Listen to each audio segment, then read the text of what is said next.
Quem usa as paradas de ônibus todos os dias aqui em Manaus sabe que nem todas têm uma boa estrutura. E nesta semana entrou em vigor uma lei que divide a responsabilidade da manutenção desses espaços com o usuário ou empresas. Mas essa proposta não agradou nem um pouco.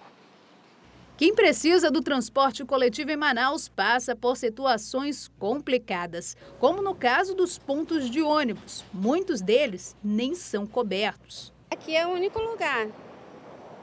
É porque eu vou pegar o 677, é mais rápido, né? Aí eu venho lá do morro para cá. Aí aqui eu pego o 677 de que ir para o terminal, que custa mais.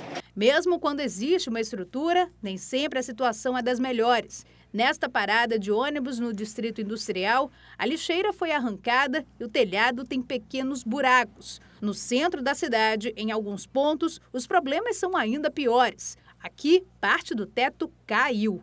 Segundo dados da SMTU, a cidade tem mais de 3.500 abrigos. A responsabilidade de fazer reparos em caso de danos a esses locais é da Prefeitura. Mas uma nova regra estabelece que todos podem ajudar nesse trabalho. Uma lei municipal sancionada esta semana estabelece que qualquer pessoa ou empresa pode adotar uma parada de ônibus na capital e realizar as manutenções necessárias nesses espaços. A iniciativa diz ainda que o colaborador precisa observar algumas condições impostas pelo poder público, mas o texto não chega a mencionar que tipo de condições são essas e nem de que forma esse sistema de parceria público-privada deve funcionar na prática.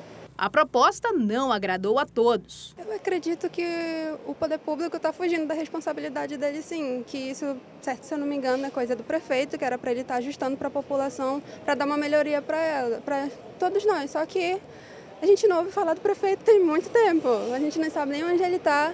E então sobra para as pessoas desembolsarem do próprio dinheiro para estruturar a parada. Isso já aconteceu em alguns outros bairros, em alguns outros lugares. E mesmo assim acontece depredação na parada de qualquer jeito. Aí, se ficar nesse reparo, coisa vai ser só gasto para a população e nada do prefeito agir em prol dela. Em bairros mais afastados, tem quem pense que a ideia pode ser ainda menos efetiva. Na entrada do bairro Mauazinho, apesar de os abrigos serem recentes, a infraestrutura ao redor é precária. Para a Raimunda, se não houver vontade do poder público, ninguém das redondezas teria condições de melhorar o espaço. Pobre não tem dinheiro para arcar com a alimentação dentro de casa. Imagine para ajudar o município que tem que ajudar a necessidade da comunidade. Nos outros pontos de ônibus próximos, ainda mais problemas. A falta de iluminação e de planejamento para construir este abrigo o deixou sem uso. E isso, o Valderisson acredita que não cabe à população ou empresários resolver. Uma lei meio que, na minha opinião, desculpe quem fez aí, é meio que equivocada, porque o poder público tem a obrigação de tratar das paradas de ônibus. A gente sabe que tem a SMTU, que é responsável, tem a Prefeitura de Manaus, a gente sabe que tem os empresários dos ônibus que devem pagar algum imposto para a Prefeitura e deveriam assumir isso aí. Agora, já temos um problema, já temos uma deficiência no processo, no procedimento. E ainda transferir essa responsabilidade para o cidadão, eu acho no mínimo uma incoerência, né? Em nota, a Superintendência Municipal de Transportes Urbanos disse que a nova lei é, na verdade, um incentivo à preservação dos espaços e que faz manutenções periódicas nesses locais quando solicitadas pela população nos canais de comunicação. Os números são esses que aparecem agora aqui no seu vídeo, 118 ou 3632-2784 e tem ainda o 3654-7152.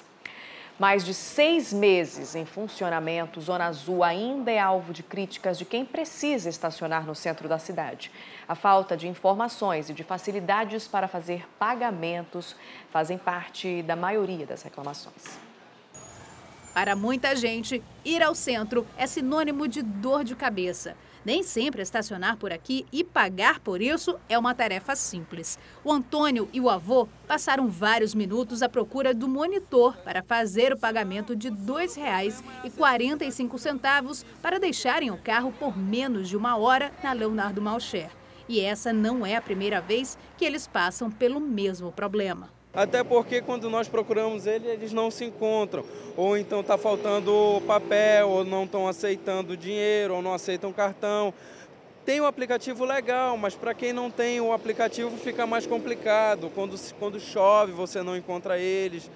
O motorista pode ainda pagar pela internet ou pelo aplicativo. O Marcos tentou usar a plataforma, mas teve dificuldade em acessar os dados e acabou sendo multado. O aplicativo às vezes não abre, às vezes trava, não tem uma segurança. Tá? E simplesmente quando a gente volta de resolver algo, tá? Ele simplesmente dá uma multa, tá? E eles cobrando a multa. Quem ultrapassa o tempo de tolerância de 15 minutos e não paga o valor correspondente para cada hora está sujeito a ter uma advertência como esta.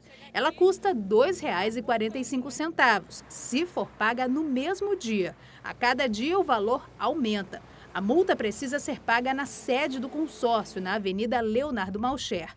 Para a Ariana, esse é um dos maiores transtornos do sistema.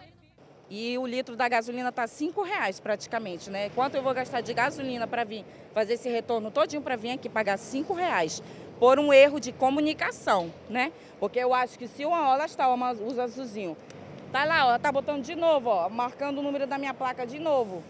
Pega o ticket, pelo amor de Deus, não, nós vamos pagar de novo. R$ 2,50 já vai R$ 5,00, já foi um litro de gasolina, você tá vendo, né? Então, um negocinho que era para custar menos de... Você resolver um assunto que era para ser de graça ou R$ 2,45 no máximo. Exatamente. Aí eu vou ter que pagar R$ 2,50, fora toda a minha locomoção nesse trânsito que está caótico em Manaus, né? O marido dela, que a acompanhou, reclama ainda da falta de informação por parte dos monitores. Não avisou ela, ó. Aí já vai estar indo embora. Eu acho isso um cúmulo do absurdo, é um absurdo. A pessoa tem que pagar e no centro estacionado tu paga, né, IPVA, né, o Detran, ainda tem que pagar mais isso. Em nota, a empresa responsável pelo Zona Azul informou que não há dificuldades para o pagamento da taxa de advertência e que ela só é aplicada a motoristas que estacionam de forma irregular. Ainda segundo a empresa, o consórcio conta com um número maior de monitores do que o previsto em contrato. Mesmo assim, a maioria dos usuários já usa o sistema online para efetuar o pagamento. Já a multa é aplicada pelo Manaus Trans. E quanto à cobrança de juros, o consórcio explicou que o valor do Zona Azul por hora é de R$ 2,45. E o que normalmente acontece é que o motorista advertido ocupa a vaga por várias horas sem regularizar o estacionamento. Quem tiver dúvidas sobre o sistema pode consultar o site, esse que aparece agora aqui no seu vídeo, é o www.zamanaus.com.br.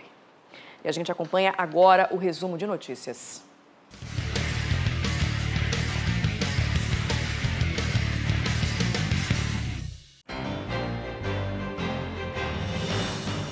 Neste fim de semana, as atividades como o processamento e venda de créditos para os cartões Passa Fácil e Estudante estarão suspensas. Segundo o Sinetran, os servidores vão passar por uma atualização para melhorias no sistema de bilhetagem. Os serviços voltam a ser oferecidos normalmente a partir de segunda-feira, dia 28, nos postos do Sinetran, terceirizados e venda online. Na madrugada, uma quadrilha invadiu uma área portuária na zona sul da cidade. O grupo fez um arrastão em embarcações atracadas na orla do Marapatá, na Vila Buriti. Um idoso de 66 anos foi morto e um agente de segurança baleado. Até o momento, ninguém foi preso. Os corpos de Amanda Bezerra Felizardo, de 22 anos, e de João Carlos Pinheiro, de 18, foram encontrados no ramal da Praia Dourada, no Tarumã. As vítimas tinham marcas de tiros. Segundo a polícia, o duplo homicídio pode ter ligação com a morte de um homem assassinado também nesta semana ao sair de uma casa de show no Vieira Alves.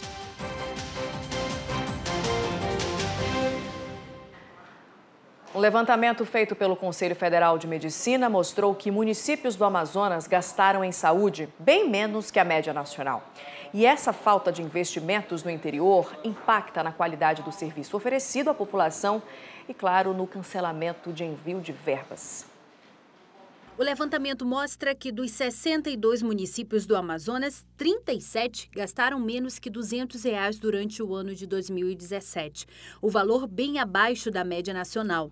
Em Manaus, por exemplo, o investimento foi de R$ 308,61 por cada morador. Esse investimento ele é compartilhado entre Estado, União e município. À medida que o governo federal faz um repasse financeiro expressivo, muitas prefeituras acabam optando por reduzir um pouco os recursos investidos em saúde e direcioná-los para outras áreas. Isso significa que, às vezes, o município vai aplicar só o mínimo exigido por lei, às vezes em torno aí de 15%. Quando ele faz um aporte financeiro na saúde menor do que isso, ele fica sendo responsabilizado, inclusive, pelo Tribunal de Contas. No Brasil, 2.800 municípios gastaram, em média, R$ 403,37 com a saúde de cada habitante. Esse levantamento também mostrou que, em 2017, as cidades com menos moradores, as prefeituras fizeram um investimento maior. Nos locais com menos de 5.000 habitantes, por exemplo, elas gastaram mais de R$ 700, quase o dobro da média nacional. Nós estamos questionando o relatório do CFM, mas nós entendemos sim que no Amazonas nossa realidade é bem diferente do resto do país. Cada valor investido no Amazonas, ele não representa o mesmo valor investido no norte ou no sul do país, por exemplo. Que os investimentos em saúde no interior do Amazonas ele vem numa crescente. Talvez ainda não seja o necessário e o desejável. A falta de investimentos afetou inclusive o programa Mais Médicos, quando, em novembro do ano passado, alguns profissionais foram embora depois de Cuba romper o acordo do programa com o Brasil. Municípios como Boa Vista do Ramo estão sendo muito prejudicados. Eram 6 médicos do programa Mais Médicos que atendiam naquele município e até hoje nenhuma dessas 6 vagas foi preenchida, exatamente pela logística, pela dificuldade de acesso, pelo valor do salário que não é atrativo para a questão amazônica. Esse investimento é pouco e ele vai afetar, por exemplo, no interior do Amazonas, todas as ações que são remetentes à atenção básica. É aquele atendimento ambulatorial, é aquela consulta, é aquele procedimento mais simples que é executado no dia a dia das coberturas de pré-natal e outras ações de saúde, não é? Que são ofertadas, por exemplo, fora do hospital. Essa área é obviamente a mais afetada, porque ela é inclusive de responsabilidade do município. A seguir, tem os destaques da nossa agenda cultural para o seu fim de semana. E logo mais, são 7h45. A Crítica na TV volta já.